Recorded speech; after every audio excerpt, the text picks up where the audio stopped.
Ito nga pala yung in-order ng girlfriend ko sa Shopee. Ang tagal na sa akin pinapaprint kasi ng ate ko yung picture ni nanay pero hindi ko magawa kasi nga busy. Pero yan, ang ganda ng nanay ko at hindi alam ng ate ko ay nagpaprint na rin ako ng family picture namin. At gusto ko ipakilala sa inyo itong naka-stripe. Ito ang aking ama, yung katabi niya naman sa ate Melay at yung matangkad ay ang aming panganay.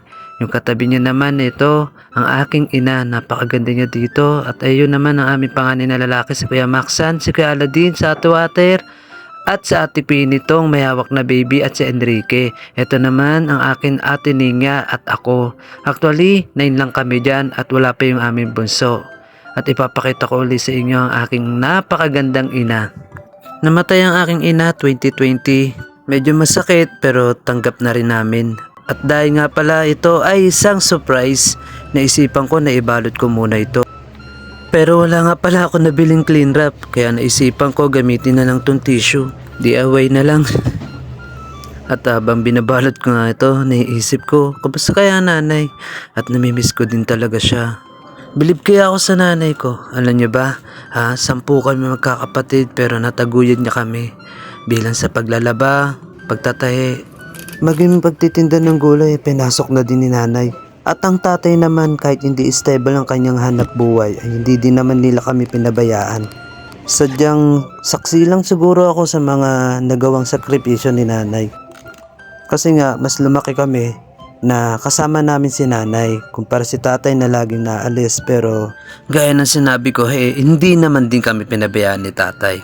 Namulat man kami sa kahirapan that time pero proud ako sasabihin na yung pinamana ng magulang namin ay kasipagan at syempre yung huwag kami manlalamang ng kapwa. At bago tumulo ang iyong mga luha sa madrama kong kwento, gusto ko nang ipakita sa inyo yung finished product na akin nagawa sa tulong ng tisyong ito. Thank you nga pala kay Sarah dahil tinulungan niya ako. At agad ko naman chinat ang aking ate Ninya. At ang sabi ko, ate Ninya, nasan ka?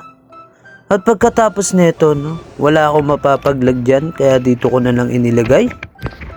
Yan, pinasok ko na po at aking binuhat.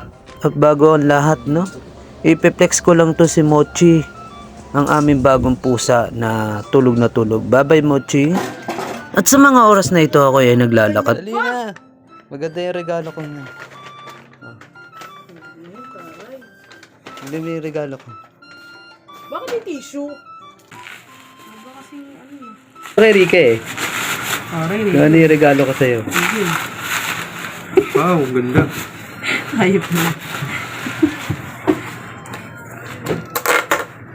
Tignan mo, yung isa. Yung likod.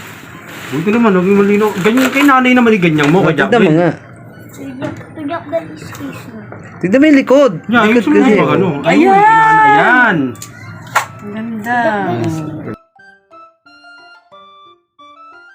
Goodbye. Salamat.